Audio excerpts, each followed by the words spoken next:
Hey, what's up, y'all? It's YORO, and I'm back with more Witch on the Holy Night, and I am excited to continue. Thank y'all for watching the last vid back and for leaving comments and showing love and all that. I always really appreciate that, and I'm surprised every single time. So thank you. That means a lot, man. Shit is about to go down, and I am so ready to finally get into it. It's been cool up to this point. We're building up. You know, Igarashi was even more like that. It was such a long build up. It was so worth it.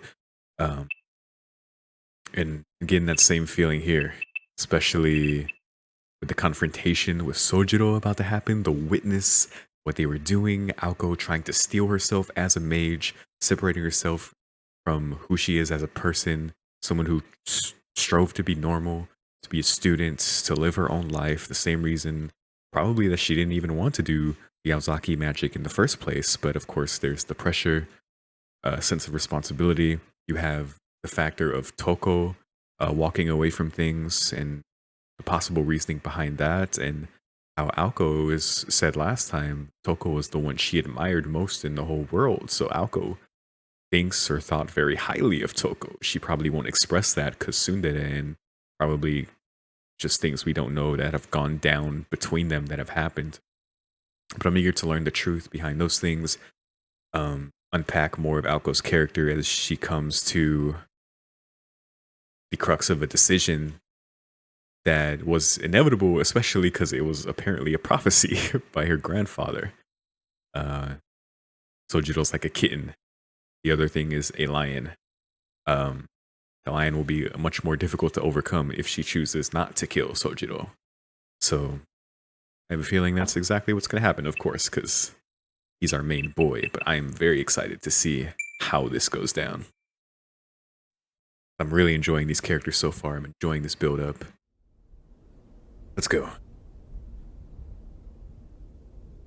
Night of the Witches. Here we go.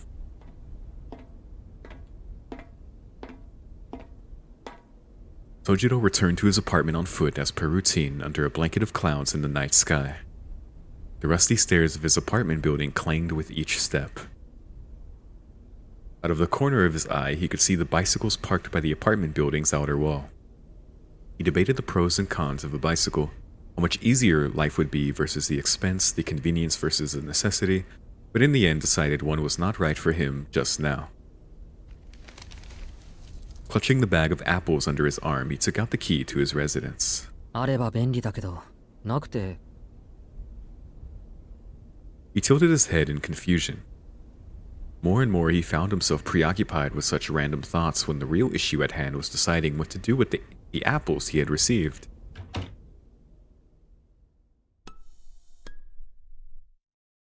He placed the paper bag by the sink and switched on the lights. It was just after 10 in the evening. With the end-of-term exams just around the corner, he had come home an hour earlier than usual. Oh, he has no idea what's about to happen. And he had the perfect answer to Aoko's question before, because she straight up asked him, like, something from inside her just compelled her to ask him, because she knew what she had to do as a mage, as a student under Alice, someone carrying on the Aozaki magic to play her role. She knows what she has to do, and she's trying to steal herself, but there was still a part of her that compelled her to ask him, hey, what would you do in this situation? And his answer was just, I wouldn't shoot either of them. We're all starving. All of us need help. It was the goodest answer, the most morally good answer, right? And of course, in a very, very much Sojiro and Aoko fashion, it threw her off. It threw her off her resolve, right? And I think that interaction, that whole exchange was very key to things moving forward. And the fact that it's just him. He has no idea what's going on. There was no sense of danger, no sense of panic and needing to answer the correct way. Like that's just who he is. And even with him not knowing what's about to happen, oh my God. I'm looking forward to how he's going to react to things, like what is happening, you know? Like how he's going to diffuse the situation, or I don't know, crazy. And I still think there's something sus about him. Like, what is up with the Tsukihime neck? What is up with that? As he made back for the kitchen to pick one of the apples to snack on, he found an envelope stuffed in his mail slot. The envelope had no name, return address, or stamp. Inside was a single piece of paper that had only the sender's name and a short message. Oh my god. Is she luring him? Yeah, because she said she found the perfect place to do it, right? It read, 話があるので、今夜どこそこのここに来られたし、大事なようなので、来るまでずっと待っている。言うまでもなく、他言無用。A concise set of orders neatly written. Yeah, no mystery there about who sent that. Clearly, yes. It was signed Aoko Aozaki, yeah, of course. So she's... Yeah, why would he go if it was a stranger? She would say it was her. It's innocent enough, he wouldn't suspect anything. She had been considerate enough to enclose a detailed map of the meeting place. Puzzled, he cocked his head to the side, then headed out the door. Yeah, why wouldn't he? He's Sojiro, why wouldn't he? He trusts her. It is who he is to just go. Afterward, upon the room's sole tenant leaving the premises, the envelope burst into flames and it evaporated without a trace, as though it had never existed in the first place. Damn. What a spell to immediately destroy the evidence as soon as it's been read. Incredible. But we'll see when the moment of truth comes. By the late 80s, Japan's post-war... Damn, this song. Post-war economic boom had somewhat stabilized, and the city experienced a period of steady growth. Yeah, shout out to Yakuza 0. We saw that boom in there. The city's modernization marched on, and the Japan Railways train station, a symbol of the new era, neared completion. In Misaki's neighboring town of Yashirogi, a new symbol of its own was about to be born. Oh my god. Whoa, look at those buildings. Yashirogi bred in Kitsi-land. It was Misaki's worst investment. What? Years later, it would be dubbed the fool's gold of the economic bubble, a relic of a bygone age. Oh, they were mentioning that, right? This is where Sojiro went to go work. They were like setting things up, right?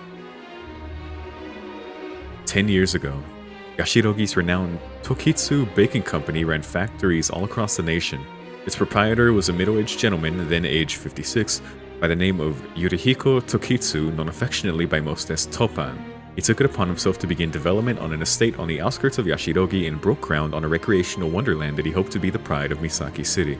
Okay. The long-awaited opening came in 1981. After 3 years of investment, this local amusement park full of all kinds of hopes and dreams began its short-lived tenure. It covered more than 85 square acres. Its magnificent merry-go-round dazzled all who passed through the park's gates. Its roller coaster twisted and turned about the edges of the park like a writhing Japanese dragon. Its Ferris wheel, packed beyond necessity with gimmicks, was said to have tested the limits of modern engineering.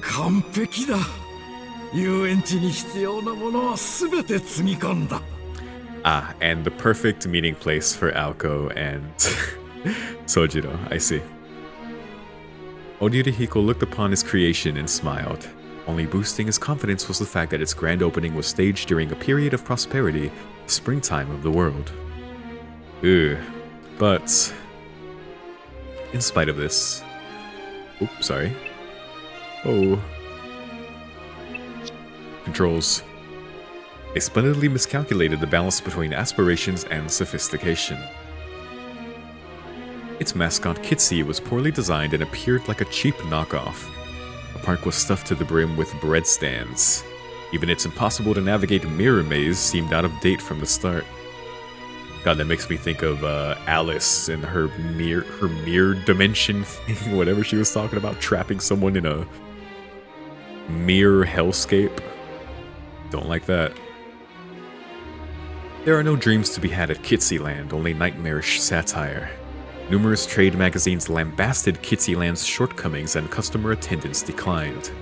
There was even an incident where a 6-year-old strayed from his mother, had an accident and nearly died. Well, that's awful. 1986, 5 years after the park opened. The situation had grown from bad to worse, and the park was hemorrhaging money. On top of everything, Yurihiko, who had bet everything on the success of mascot Kitsi, retired and Kitsi-land's operations were officially in trouble. And thus, amidst the scorn of nearly all residents of the area, ended Misaki City's one and only amusement park. What's more, perhaps best described as a footnote to this debacle, the self-proclaimed Parisian artist who designed the mascot Toki Julich, or Julik, was said to have snapped his brush in mourning over the closure of the park. Well, that's unfortunate.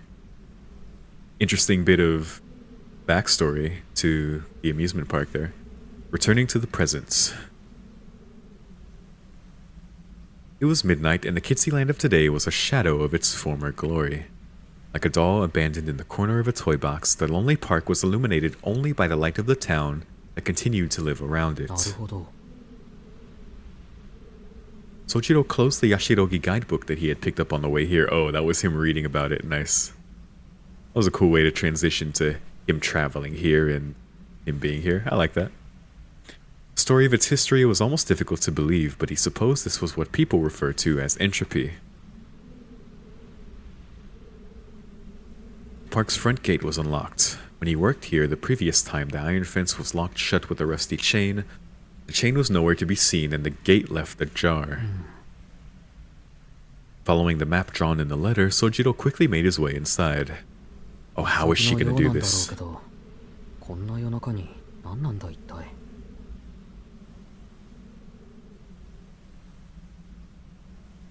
Ah, Sojiro.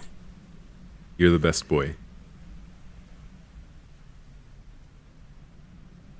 And I don't even know why yet. I just know he is. Because he's so good. He's so good. That is so plain to see. So how he's going to interact with all the fucked up shit that's inevitably going to come because it's a Nasu VN, you know, we're going to see. But it reminds me of just how much I like Shiro. And even Shiki. Shiki, or Tonoshiki, I should say. Ryogi is awesome. All the pro tags I like for different reasons, but you know, as far as like a good character, you know, I think of Shiro, and I'm getting that, you know, same from Sojiro. Sojiro complained quite out of character for him. Although thankfully Sojiro is not, you know, broken like Shiro is. It was probably because, in spite of his naivety, even he knew that something was amiss. Yeah, even he knows this is sus, but he's still gonna go. Though the park was abandoned, this was still trespassing. Unlawful entry, larceny, burglary. These were certainly not things or perhaps crimes that Sojiro was proud to do, but... すまない。お金は払えないんだ。ただで入って申し訳ない。 Oh, he's so good, he's so good. But he's an even better friend, apparently. Money, apparently, was why his conscience was gnawing at him. He cocked his hands in apology toward the statue of Kitsy, on whose eyes the paint had begun to aptly dissolve. Dude, look. Oh man, that is horrifying. Just that the vertical eyes are, that's such... Just that empty vertical void on each eye is just so... I mean, of course, it's the fact that it's in disrepair, but it doesn't help. I feel like if they were just a color, though, it would help a lot. I don't know. Creepy. Sojiro passed the mascot bleeding red paint from its eye sockets and began to walk the night park. I feel very immersed. It is currently nighttime as I'm recording, as usual. The building's colors had faded. The collection of machines was rusted. The man-made residents no longer felt the passage of time. Even the ghosts themselves could not endure the disparity between this forsaken place and its previous grand stature. That's a line. It was like a fossilized dream. These were the ruins of a paradise both created and abandoned by man and reality. The economy had stabilized and the standard of living was on the rise. Nobody was overly concerned with the future. These were the remains of a wild and exciting era. It's pretty crazy.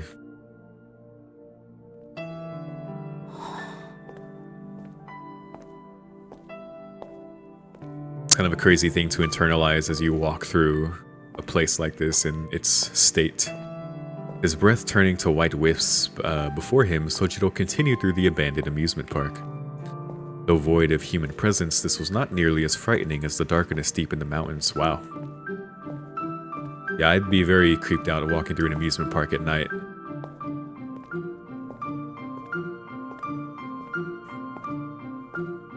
City suburbs can take many different forms, but Kitsyland was unusual for an amusement park in so much as it had been built adjacent to a residential district. That is strange. That is not typical. The park was surrounded by a forest, but even that ultimately was man-made. It was no different from the curtains on the classroom window. Wow. If you were to scale the iron fence encircling Kitsyland and break through the 20 yards of afforested trees, he could make it back to the familiar townscape. Though the amusement park tended to arouse dread in the city folk, to Sojiro it was little different from the commotion and terror of downtown. No different to him. He's got a unique perspective here. あれか。 Yeah, I can't say I relate. I'm very much a city guy. The central plaza was as silent as a grave. According to the map, the meeting spot was west of here. Waiting for Sojiro at his destination was a rugged, imposing, magnificent castle towering before the backdrop of the cloudy night sky. Even for an abandoned park, it was a remarkable structure. If the roller coasters and the Ferris wheel were loud, intense attractions, this was comparatively quiet and easygoing. It's a small world after all. It was one of Kitsyland's 3 iconic structures and, in a way, the wicked fortress that guided this paradise down the path of closure. Generally speaking, amusement park mazes generally fell into one of 2 categories. Labyrinths, which disorient visitors with their sheer size, and mirror houses, which disorient visitors with optical illusions. That sounds terrifying. I've been in like a mirror house type thing before at the state fair here in Texas. It is not nearly as labyrinthian. It's more disorienting than anything. So I guess I don't know. I guess that still counts, but many of the labyrinth's guests enjoyed the brief sense of adventure that it afforded. Over the years, however, it would be usurped by the ever-increasing thrills of new attractions. Such was the way of all trends, the curse of fads. The new must give way to the newer. On the other hand, the House of Mirrors was a time-honored, beloved staple. Oh my god, are they gonna get him with the mirrors? Is Alice gonna do her thing? Even within the confines of the classroom's dimensions, well-placed mirrors and well-directed light could both perplex and delight its visitors.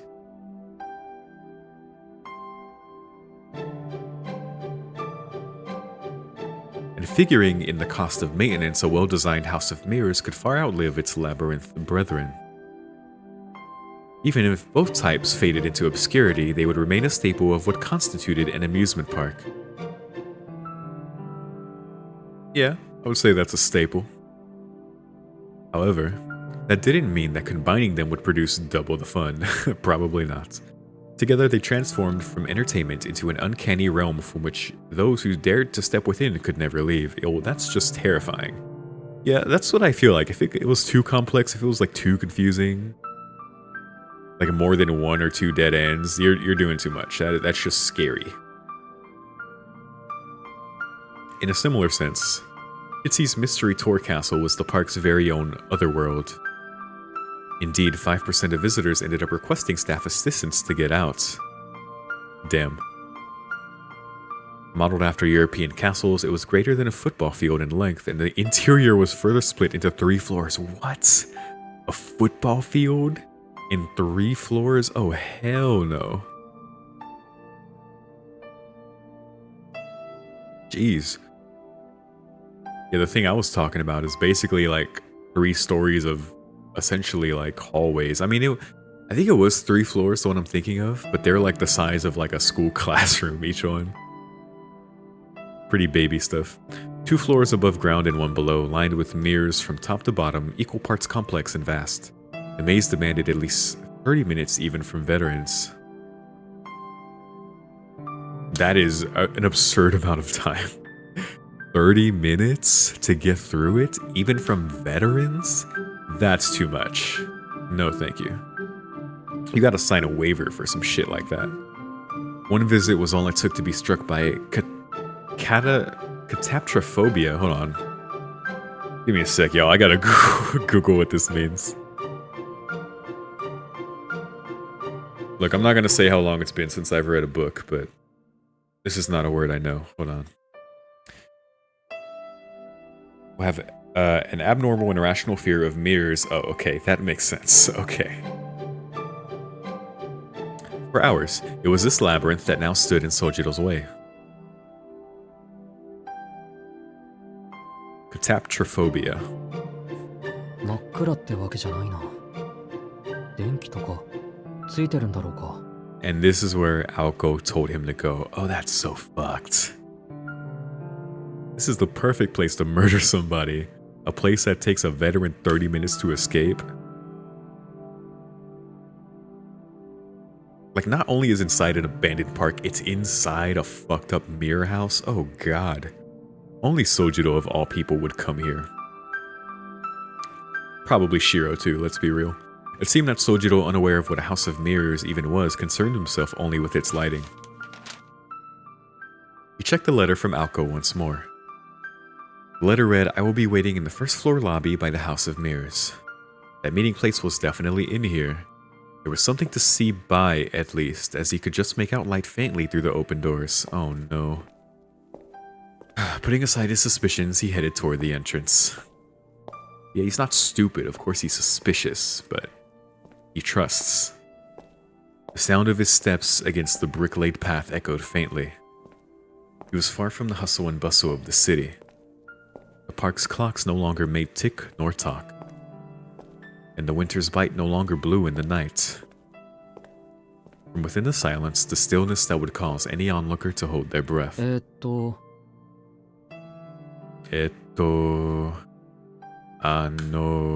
Sojiro stopped abruptly at the entrance to the House of Mirrors. ところで青崎、そんなところで何してるんだ? He called out, turning back toward the plaza. Yo. A sound rang out as if someone had dove behind a garbage can and it fell to the ground in her haste.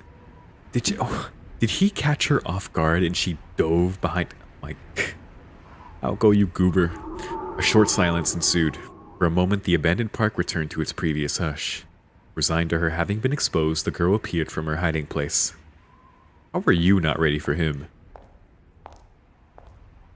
Oh. His voice died in his throat as he took in the sight of the girl's familiar face in unfamiliar attire. This Aoko with her long hair flowing in the breeze was different from the Aoko that Sojiro knew, yeah.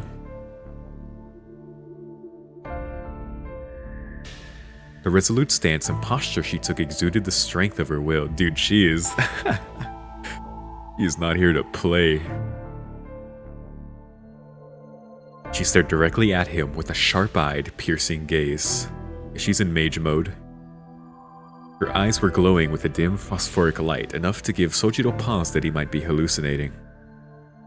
An icy coldness and a girl's strength. Sojiro lacked a sense of danger, but the sense of imbalance caused even him to feel the malice in the air. That is, wow, that's a way to describe that. He has no sense of danger, but he has that sense of imbalance. He knows something's wrong, but he doesn't feel he's in danger. But it's so much, even he can feel it. It was as though the Yuki-onna spirit of folklore had climbed out from a ghost story and appeared here in reality. Aozaki. Instinctively, Sojiro took a step back. Good instinct. Surprised, he was starting to feel concerned. An unpleasant premonition rose to the surface, bringing with it a sense of anxiety. In spite of this, he felt obliged to honor urban etiquette by seeing if she was alright. その顔を見るに何かあったのかと一応聞いておくんだけど。So we're from Sojiro's perspective here. I wonder if she's just wrestling internally, like steeling herself for what she's about to do. Just silent, just standing there. Without acknowledging him, Aoko took a step forward. Her figure, this atmosphere, Sojiro found himself recalling a recent memory. His twisted and knotted apprehension melted away and was replaced with a growing realization. The girl before him was very similar to someone he had seen before, that night in the park, though he had only seen her from behind. Oh my god, it's clicking! Oh shit. With increasing certainty causing him to swallow nervously, he noted that they might as well have been identical. 何をしていたかって話なら見ての通りよ。ここで獲物が通り過ぎるのを待ってたの。 Wow. あなたが入ってから私も入って逃げ道をなくすつもりだったから。 That's very honest of her. Of course, she doesn't expect him to be able to win this fight or to escape, so she's being honest. He probably feels she owes that to him too. Aoko said, perturbed by the swift change in plans. そうか。待ち合わせ場所は合ってたんだな。That's your thought? That's what you think to her saying that? Sojiro was mightily relieved he had not got to the wrong place. It was unclear whether he felt confident about dealing with what was to come, or if he had simply failed to grasp the hopelessness of the situation. I don't know. Let's find out. Ako ignored his obtuse response and continued. 私はね、しずきくん。嫌いな人とか憎い人とかは人並みにいるんだ。 Okay. ただ、ちょっと変なのが敵になるやつの条件でね。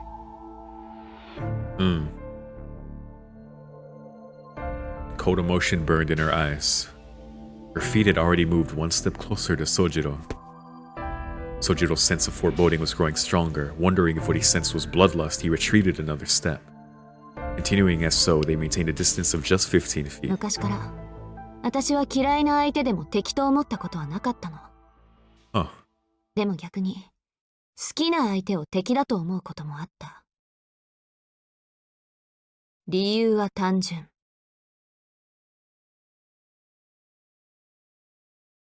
She held her right arm out. Oh my god. The light about her was no illusion. 当たり前のことだけど、私は私の感情を乱すやつが敵なのよ。 Whoa. And you fit the bill, buddy. Holy fuck. Her arm moved again. It was instantaneous. Did he get hit? Did he dodge? Something shot past Sojiro in the blink of an eye, missing him by just a foot to his left. Before his eyes, a blue light, something akin to a fireball, had ignited from nothing. He finally understood what was happening. ちょっと待った。今のは大変見覚えがある。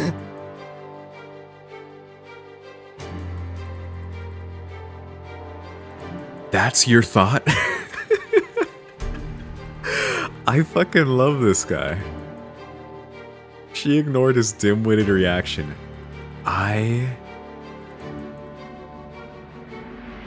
Wow. His first reaction. He's like, wait, I've seen that before.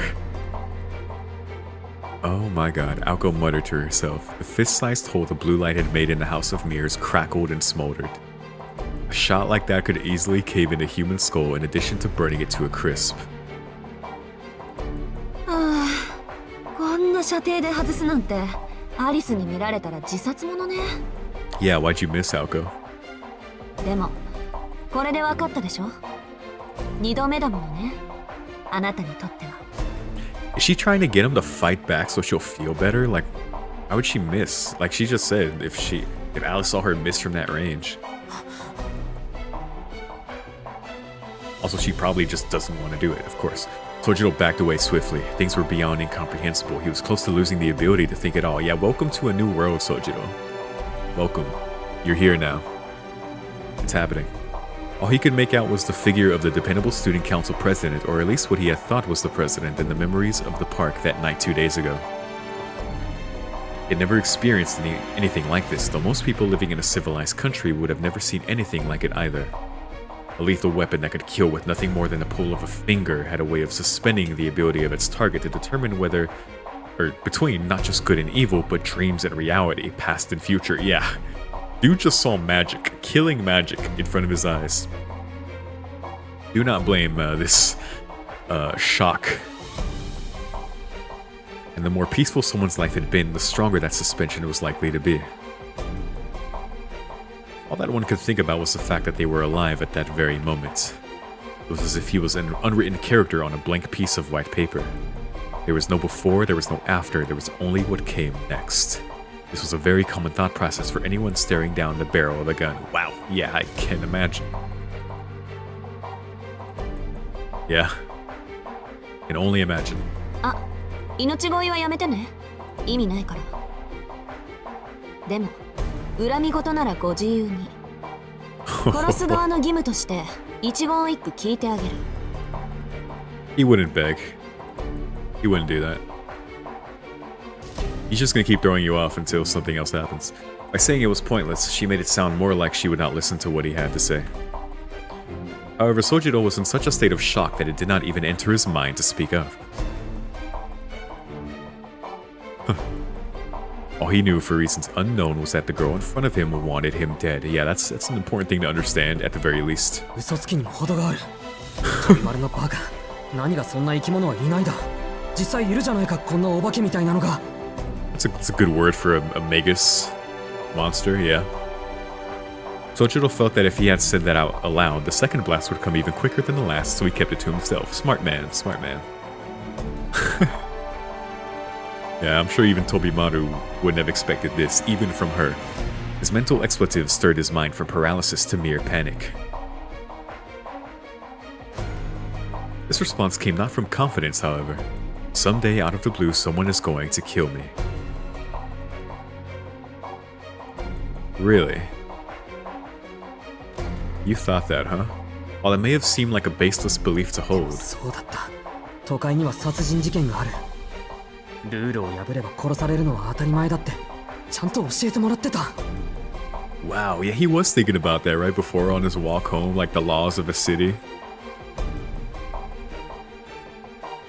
Sojiro's situation seemed to perfectly align with his inexperienced understanding that the city was a coldly pragmatic place. As far as he was concerned at this moment, being killed by a classmate was not something to be so surprised by. That is almost funny. In a society where murder was possible, he was able to accept this sort of situation as natural. Of virtually no concern was the series of events that led to Aoko's aggression toward him. It's like, oh, of course, I live in a city now, fuck. Of course this was gonna happen. Oh my god. The only thing that truly confused him was Aoko's blue fireball. That is fair. It is much more deadly than a gander shot, that's for sure. Sojiro swallowed with an audible gulp. To anyone who may have been watching, it was the response of a victim paralyzed by fear. そういうことよ。ようやく理解してくれたわね。多くは語らないけど、あなたにはここで死んでもらう。Damn. 魔術は隠匿するもの。なんて言っても、そっちには関係のないことだし。単に運がなかったって思えばいいわ。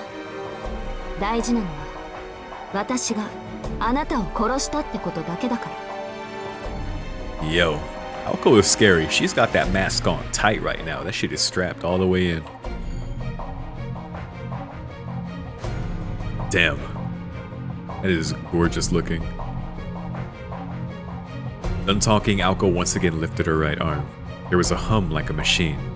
Blue light began to revolve about her arm beneath her sleeve. This was taking longer than last time, leading Sojiro to believe that it was going to be much stronger than the attack that was still scorching the wall behind him. The realization caused his panic to heighten. いやなんだつまり始末するとかしないとかあの夜のお化けは青崎だったとか都会は本当に込み入ってるとかそういうことじゃなくて。Okay, what's it about? His thoughts became jumbled. His heart pounded like a hammer. This was no time to be standing still. Yeah, move, buddy, move. He was not sure if the girl in front of him was really human. More importantly, even if he could accept the events unfolding before him, when all was said and done. 待て、人殺しはいけないんだぞ。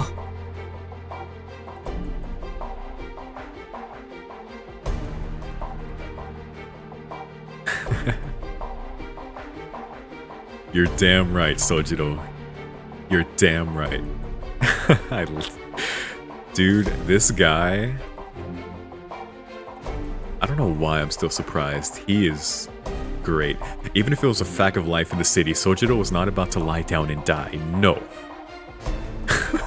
Her reaction.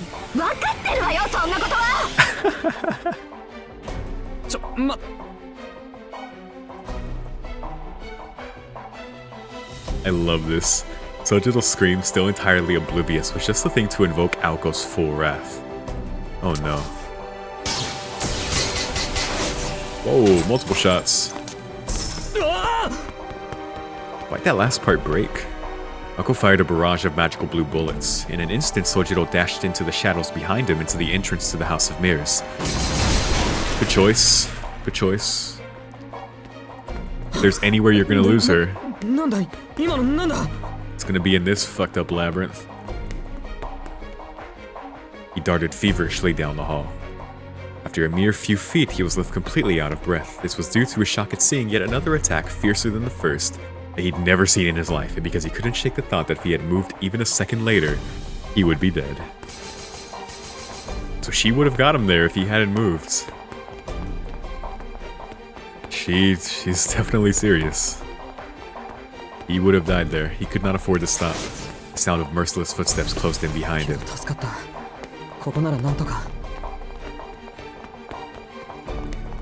He threw everything into his legs as he sprinted.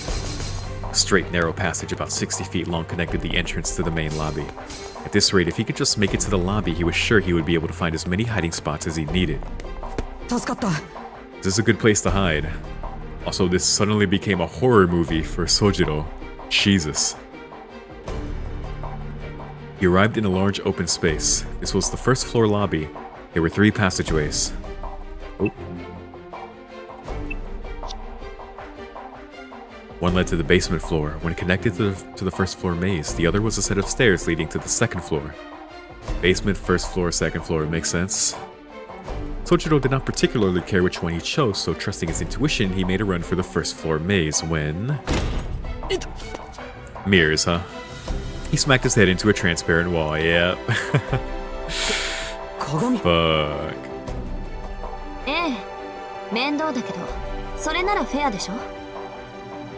追いかける方にも逃げる方にも有利不利がある。I guess so. A somehow cheerful voice echoed in his direction. There was no need for Sojiro to even turn around. In the very same mirror he had crashed into, he could see Aoko Aozaki's figure slowly approaching, terrifying. Absolutely terrifying. それと、1階の奥にある出口は封鎖しといたから。結界じゃなくて物理的に。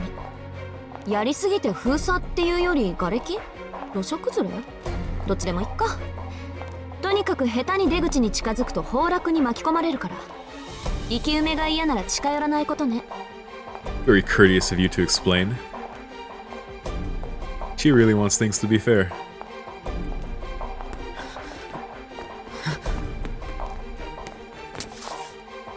This is, man, this whole sequence is so... I love it, but it's so, like... How do I say it? I really like both these characters. And this was inevitable.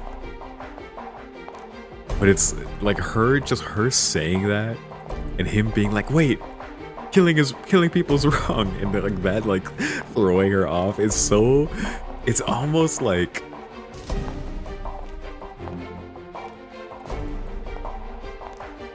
I don't know. I hate to compare it to Rin and Shiro so much, but it kind of reminds me of their school fight.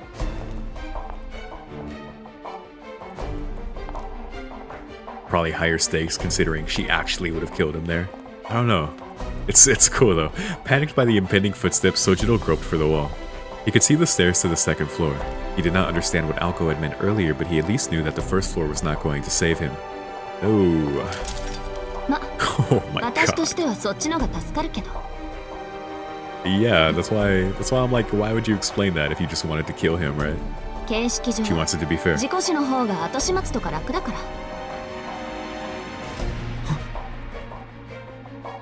Oh, I keep hitting the back arrow. Behind him was a creature beyond words. Dude, the hair flip in that moment was terrifying. As she continued her idle taunting, she lifted her right arm ostentatiously.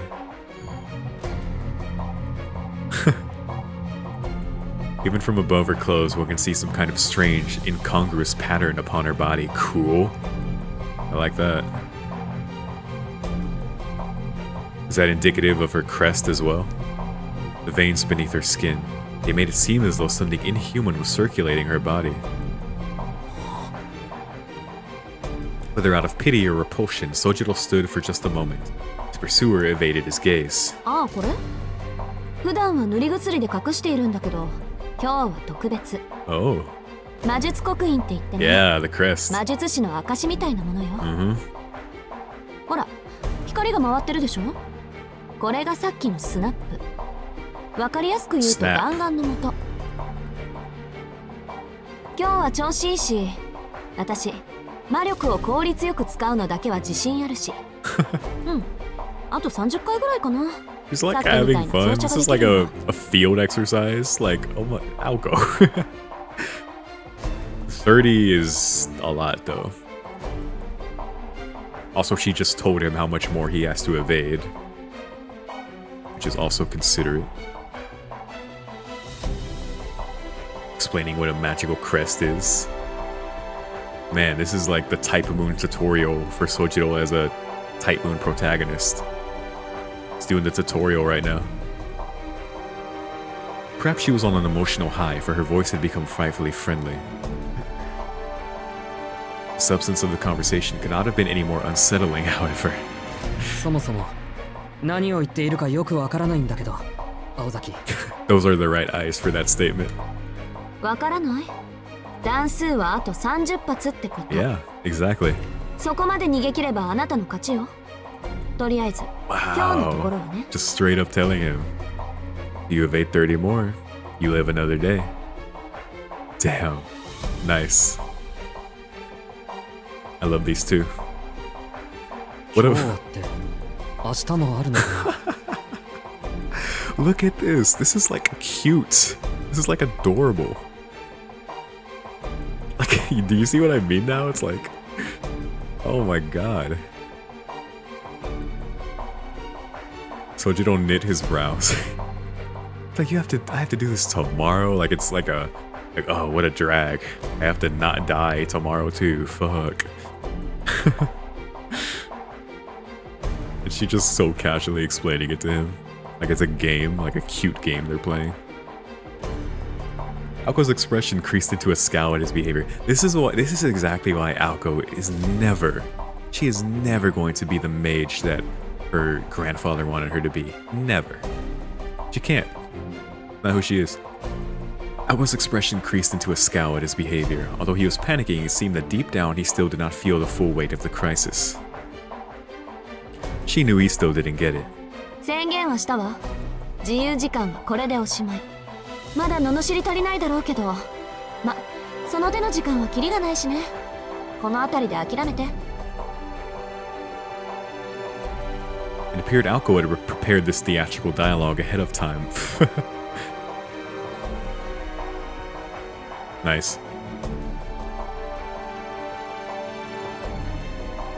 Not to allow her opponent time for futile pleading, but to give him the time to curse her, his killer. Wow. Okay. Such forthrightness was her modus operandi. With this victim, however, it was not going as she had hoped. とにかくそういうことだから。Yeah, even for all her preparation, this is like as steeled as she can be. Like, it's still not going as she planned.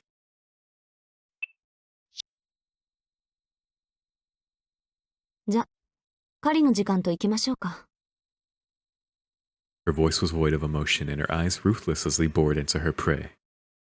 This time, Sojiro finally accepted that he was going to die.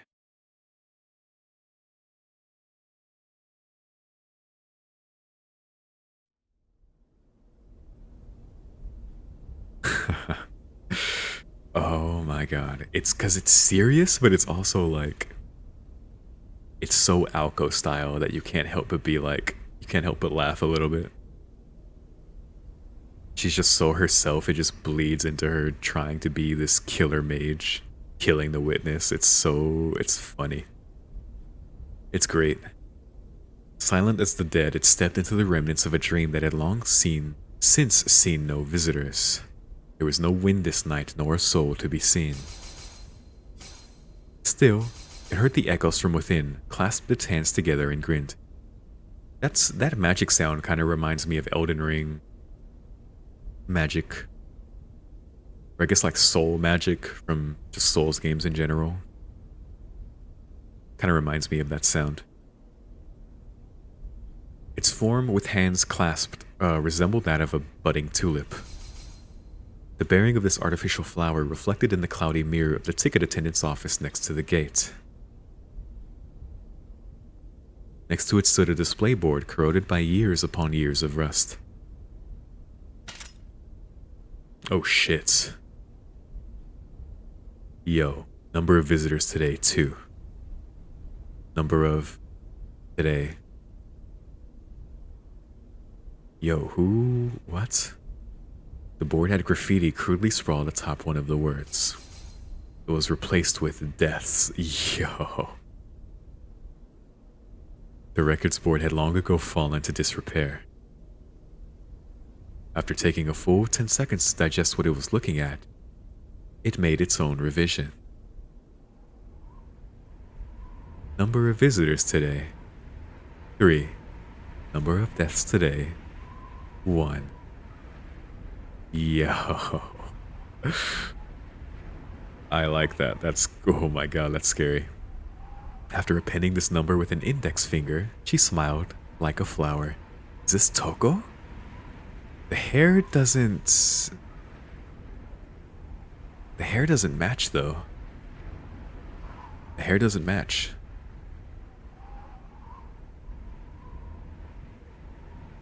She began to walk toward the source of the sound. Who is this?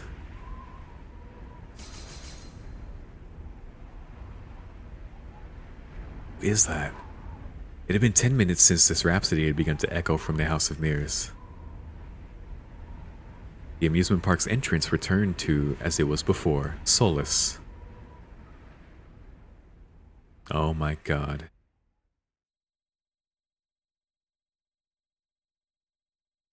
In the end, even if Sojiro had been the luckiest man alive, there was no way he should have been able to escape. The question, however, was how much of this was by design, and how much was sheer coincidence. Even Aoko, who had made all the arrangements, had no answer. Indeed, there were only 3 things she could say. It was taking longer than expected. He was putting up more resistance than she had anticipated, and that choosing the House of Mirrors had been a mistake. Yeah, I'd say so.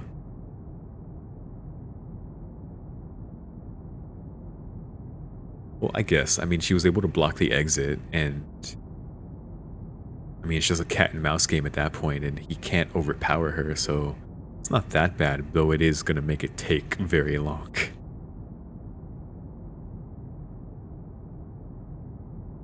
She had really screwed the pooch on this one.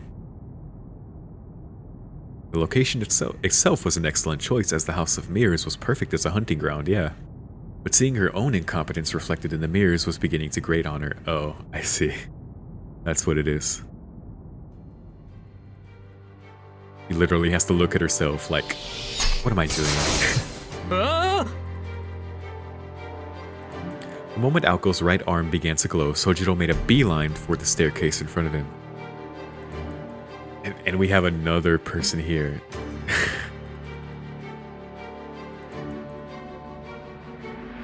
God, we'll see. Because this is, oh my god, this is such a problem. Because she's burning all her shots. She's literally just giving him a fair shot to survive. But if she runs out of shots or gets close to not having a lot of shots, how the fuck are they gonna deal with whoever is here? I doubt they're a friend. It's definitely not Alice. A strobing series of blue flashes lit the room behind him. Also, it's interesting that whoever came in put deaths as 1. They only intend to kill 1.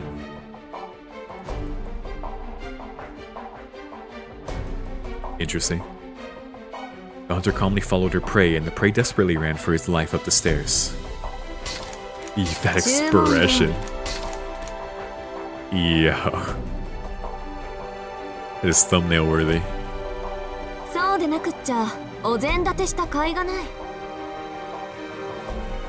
In stark contrast to Sojiro's frenzied escape, Aoko walked briskly up the stairs. She elected not to run after her prey in order to maintain a set distance. Yeah, that's real horror movie shit. As she lacked confidence in her accuracy, she would be the most challenged if Sojiro bull rushed her and went down fighting. That's true. Yeah, that's true. She has to keep her distance. Not that I think he would do that, but it's smart. But at a distance of 30 or so feet, he posed no threat. By the time her prey drew near, she could fire 10 shots and hit with at least 4 of them.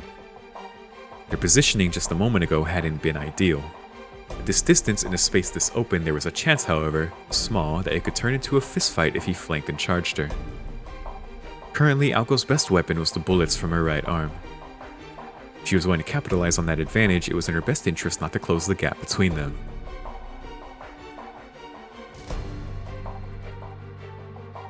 If there was a good time to approach, it was only after her prey had become exhausted and had lost the will to continue. Would she pierce his leg, shoot him in the back? Or perhaps would he just give up after losing himself in the labyrinth? The hunt would end when her target sustained some sort of injury and became unable to run.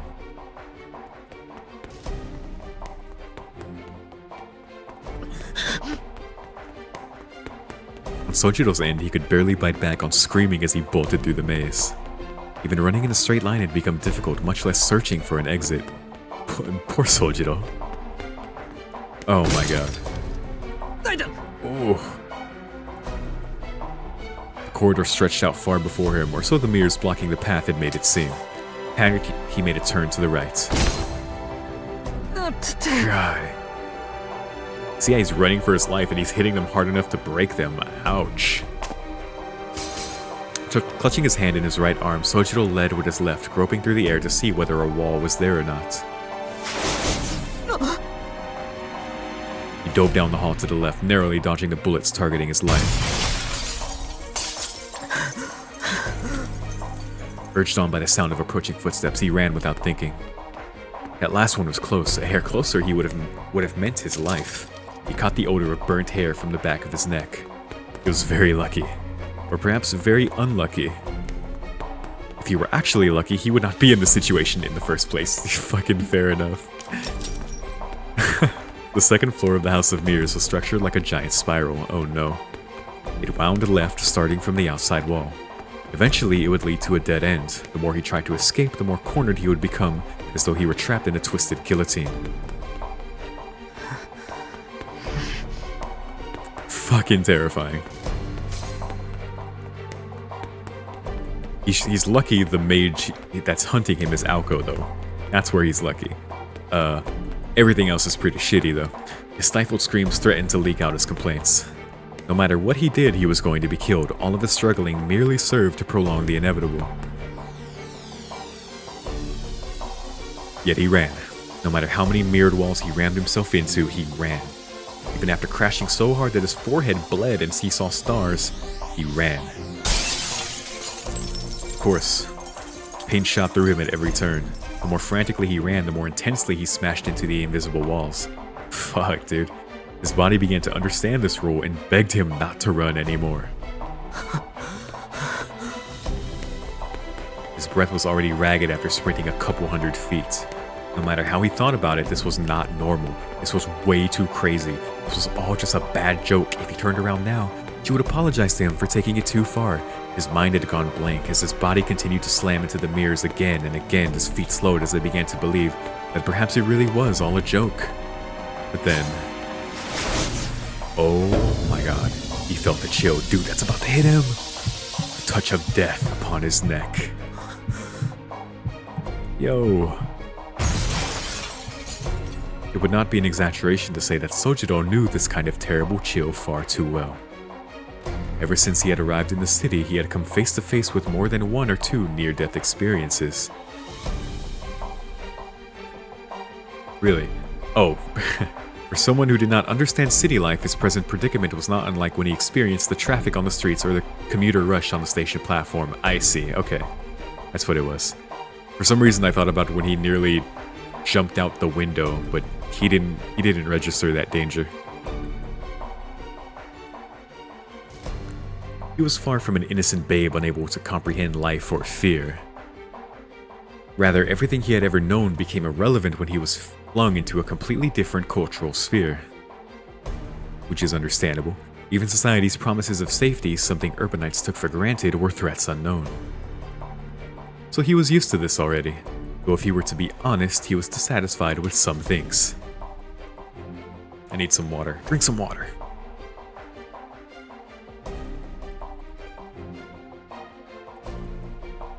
Very important.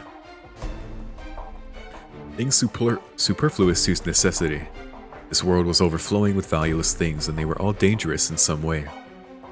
Even the everyday necessities sold at the convenience store were, as far as he was concerned, amazing tools.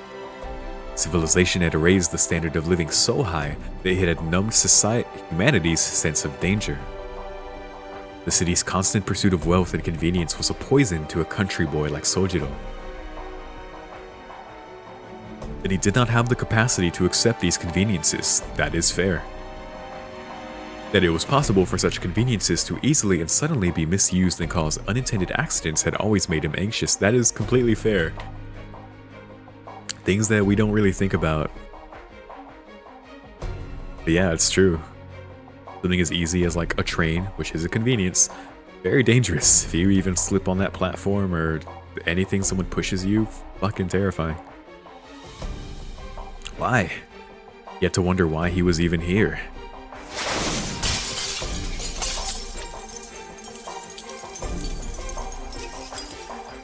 Anyway, back to almost dying. Ah, how ironic.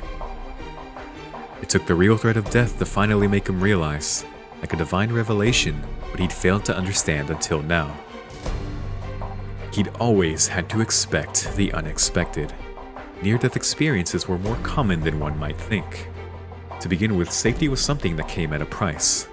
Being alive meant that the opposite was always lurking around the corner. That's true. It was just like a streetlight at night. When the sun rose, its illumination would naturally disappear. True, you always gotta be careful.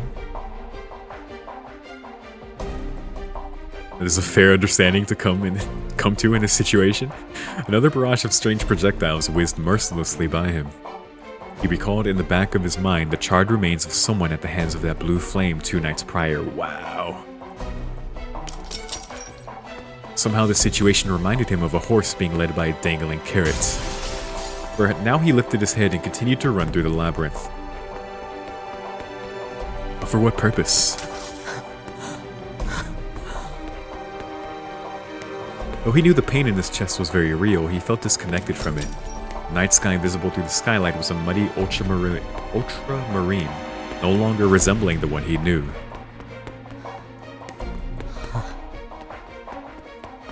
Yeah, this is not as cute as it was before. We're just fully Sojiro running for his life now, and this is fucked up. And managed to calm himself. Oh. Sojiro began to laugh in despair as though something rather precious had been broken. Everything had become meaningless anyway. Even so, his legs somehow made their way forward at the sight of her reflection in the mirror. Dude.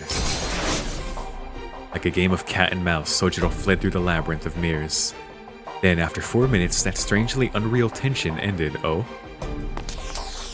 Is that all her shots?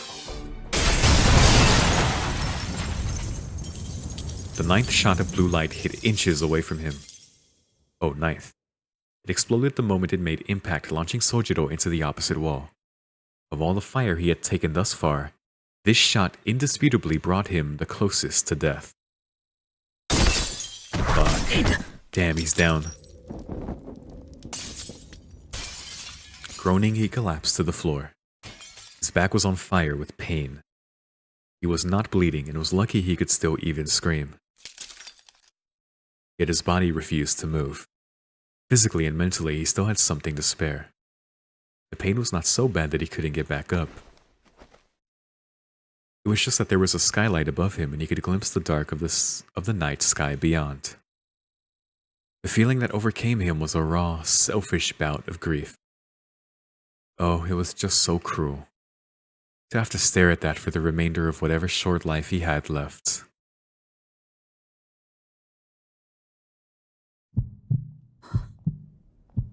Wow. Just that raw, yeah, final just thoughts. The cruelty of that sight, of this moment. Sojiro's ragged breath slowed. For all intents and purposes, he had given up. He had given up fleeing from the pursuing footsteps and perhaps even the root of all his problems. まあ、青崎に殺されるならいいかな。 What a fucking thought. Sojiro Shizuki felt things that in any other circumstance he would never feel. Yeah, just the shit you think and feel when you're about to die, I guess. Fuck. Incidentally, without exaggeration or embellishment, this was the only mistake he had ever made in his entire life. Wow. Damn. Without exaggeration or embellishment, the only mistake he made was coming here. Damn. The goodest boy.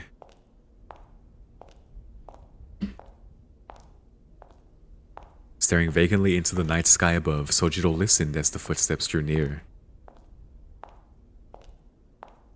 Whether the mistake was coming here or being there that night being witness. Give up? Is that really how you say that in Japanese? That's crazy. I know there's a lot of words in Japanese that are just from English, right? It was the closest her voice had ever been to him. Perhaps feeling that he really had given up, she approached his collapsed form. In the dark, mirror-lined corridor, he could not make out her expression. Without a word, Sojiro raised his eyes to meet his murderer. 返事がないならそれでいいけど。調子狂うわ。普通どうして殺そうとするのかぐらい聞くものじゃない？ Oh yeah? How many people have you killed, Aoko? Aoko spoke from within the shadows. His eyes widened in bewilderment. Now that she had mentioned it, he realized that would have been the obvious question to ask. He had more or less picked up on the fact that he was being killed for learning some secret, but it was human nature to want to know more. そっか。それはそうなるな。 A simple affirmation. His face was a mixture of resignation and a forlorn longing. He thought for a moment before. でも言う必要はない。聞きたくないんだ。そういうの Whoa. は。 Doesn't even want to know. He responded in a mature, subdued voice.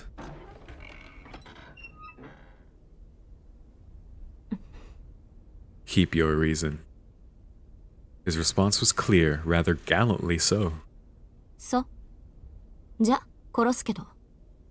死ぬの怖くないの？怖いに決まってる。何より痛そうだ。 Of course. His face turned wry as he objected, to which Aoko frowned. As nonchalant as he could be, he was honest about his feelings. そりゃ怖いでしょ。私だって怖いと思うし。でも悪いわね。我慢して。人でなしと罵ってくれて結構よ。今の私は本当にその通りだから。そういった意味じゃあんたと同じ。普通の道徳がないのよ。だから必要なら人も殺せる。Yeah, okay, Aoko. Sojiro's finger twitched in response to her indifferent tone.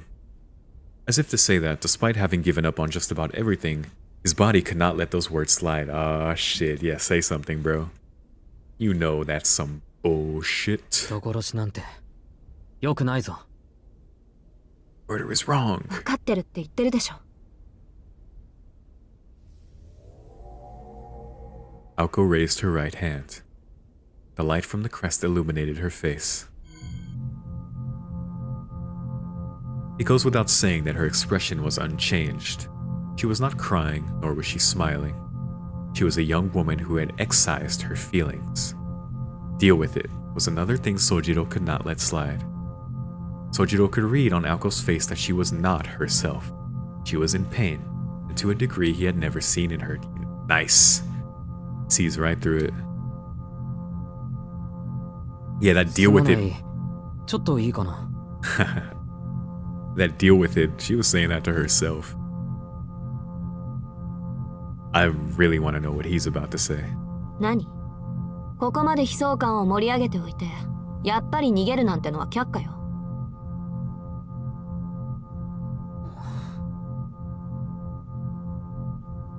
He unconsciously smiled at Aoko's ruthless counter and breathed a sigh of relief. He had misread the pain he saw in her face. This was the same Aoko. Sojiro laughed out loud in genuine joy, a laugh that most other people would have taken as an insult. 遺言でも聞いてあげようと思った私が甘かった。っていうか、今の小馬鹿にした笑いがあんたの遺言ってことで OK？ いや、そうじゃなくて、あそこにいる人は青崎の友人なのか。Oh my god, they're here. Also, her arms crossed with her crest looks pretty funny. And cool. Anyway, out of nowhere, Sojiro pointed behind Aoko. はあ? Aoko thought that it must have been that old overused distraction technique. Look over there! Runs. If this had been a Japanese comedy act, this would be the part where she gave him a whack with a paper fan. But after giving it a second thought, she realized Sojiro didn't have the capacity for understanding old or even new tricks, no. I don't think he would either. あんた、何言って。 Perhaps his honest disposition had been to his benefit. Without thinking, Aoko gave in to her curiosity and turned her gaze toward the direction in which his finger was pointed. This saved his life. What did I say earlier? He was going to keep throwing her off until something happened. And there. Something that should not have been there in the maze. Something with a creaking wooden smile. Oh, is it another puppet?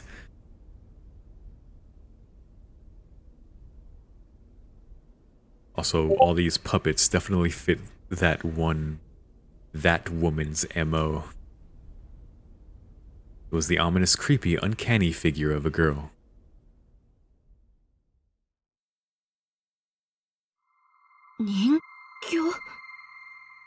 An unusual figure with 2 arms and 2 legs stood silently in the darkness.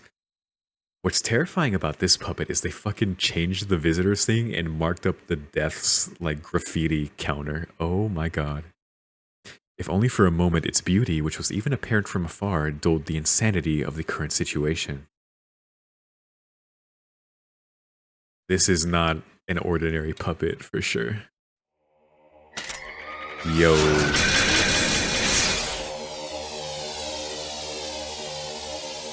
Okay, that fucking freaked me out.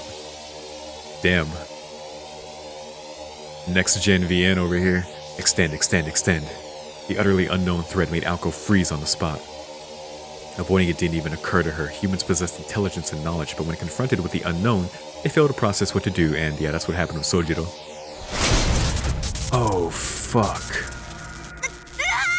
Yo. Shriek escaped Aoko's mouth. The magical attack crossed the 30-foot gap in an instant. The arm of the girl who had appeared at the rear of the corridor was slender and quick. It extended to a near impossible length, striking Aoko from behind. Yo. Aoko crashed into the wall as she fought back an anguished whimper. The attacker retracted her arm. Yo.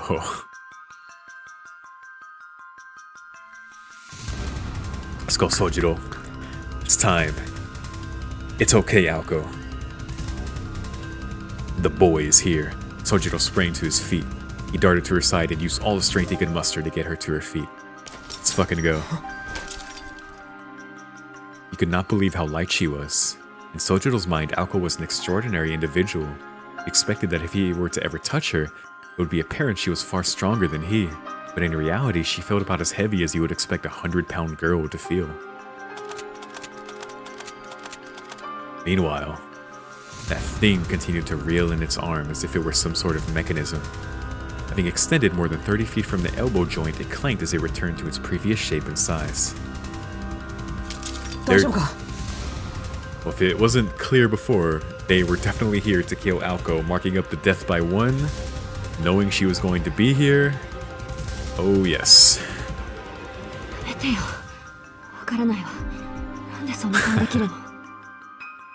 Because he's motherfucking Sojiro Shizuki. The goodest boy. Alco tore her hand away from Sojiro's. Suddenly, she felt her knees buckle from under her, but Sojiro caught her before she could hit the ground and helped her to her feet.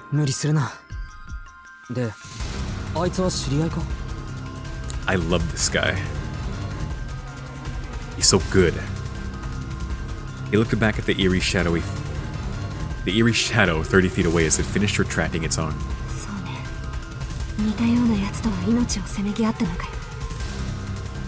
Ako grabbed her lower back as she answered. A searing pain shot through her.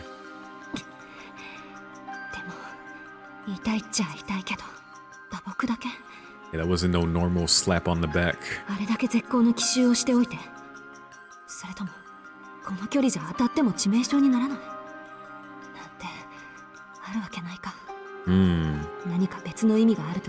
So what is it? Was she marked? Was she infected with something? What happened? Alco tried to steady her breathing as she assessed the damage done to her back. Pain was quick to fade and her breathing returned to normal. For the time being, her motor functions were no longer hindered, which meant the real damage was elsewhere, to her magic circuit. Yo. That is one freaky puppet. Yeah, it probably damaged her magic circuit. Blue light glowed across the gloom. The magical energy generated by her breathing was accumulating in her right arm. Magical energy was the fuel, the formula was the igniter. I like that line. God, that reminds me of Fate Stay Night describing Magecraft in the beginning with Rin. Takes me back. For Alco, this was little more than a reenactment of 2 evenings ago.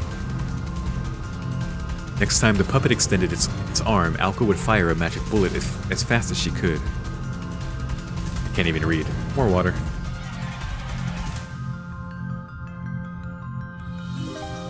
My mind is moving faster than my mouth. The battle at approximately 30 feet. As long as Alco could secure a 2-second window, she could create a counterattack to end their duel. It made its move. With its head tilted down, there was no expression to be seen, and in the darkness, its apparent age was impossible to make out. To the 2 humans, the puppet was not dissimilar to a faceless ghost. His left arm slowly came up with a grinding sound. Wow, this song has some dissonant noise in the back.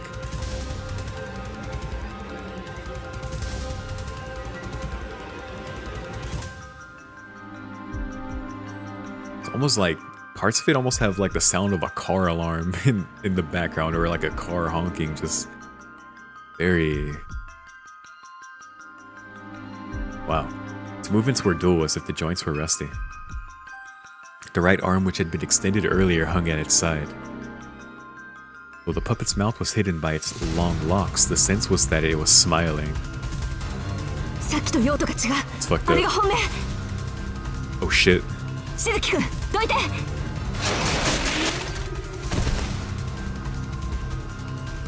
She threw herself into Sojiro and extended her hand. Its arm extended at that very moment. Timing was impeccable. In a single second, Alco's snap bullet scored a direct hit on the puppet's arm, throwing off its trajectory and sending it crashing into the puppet's body with a violent explosion. Nice. So our magic circuit's okay. Oh, okay, there it is. Or at least that is what would have happened had the magic formula been invoked.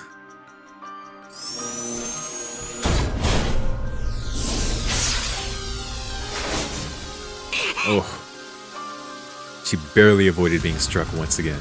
When her magecraft failed her, intuition took over and she just managed to get away. 最初のはそういうことか。 She clenched her teeth in frustration, her thoughts racing a mile a minute. Fight or flight? I only had one arm left, which would take time to retract. This was the best shot Akko had at defeating it. She could evade the right arm just a fraction. She could get close enough to... Vivo in sum, solitare puturesque inferis. Ictius meus orbitus dies, et meus nativus dies. What? Teobeam. What? Is that Latin? In slumber I live, in dirt I rot alone. Today is the day I died and was born. I come to you.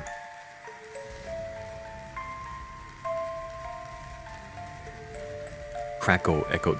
Dude, this fucking song. Crackle echoed through the corridor. Poetic murmurs contained enough magical energy for a mage to perceive. The verse itself was Latin, but it contained hints of the language of curses. Gander. Oh shit. Gander mentioned.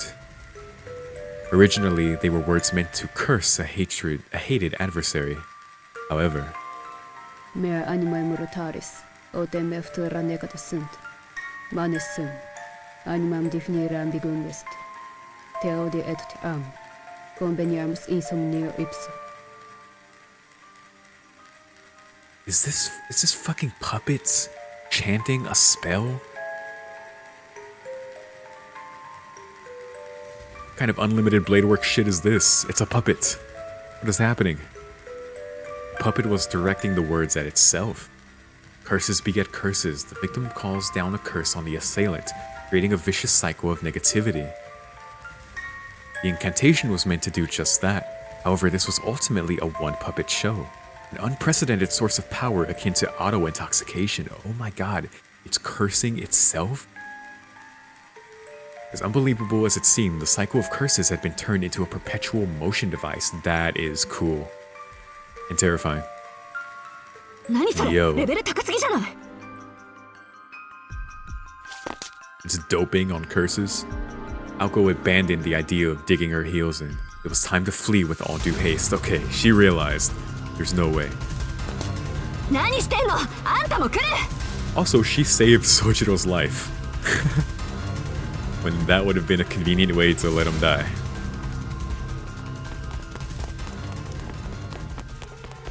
Aoko was still Aoko. She grabbed Sojiro's hand and ran as fast as she could deeper into the realm of mirrors. Well, I guess to her, she would have to be the one to kill Sojiro. She's not going to let him be killed. She's going to kill him. That's probably what she's felt about that. The crackling voice continued its murmuring behind them.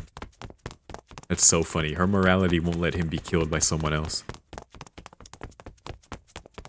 Proximi mich negligentes ferunt. Omnes nos peccantes fims.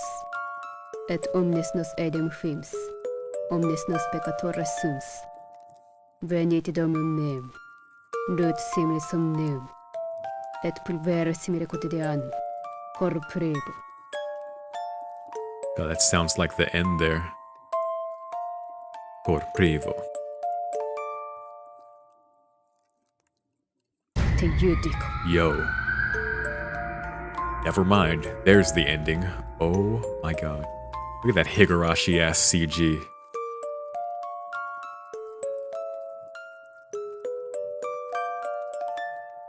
Uso da.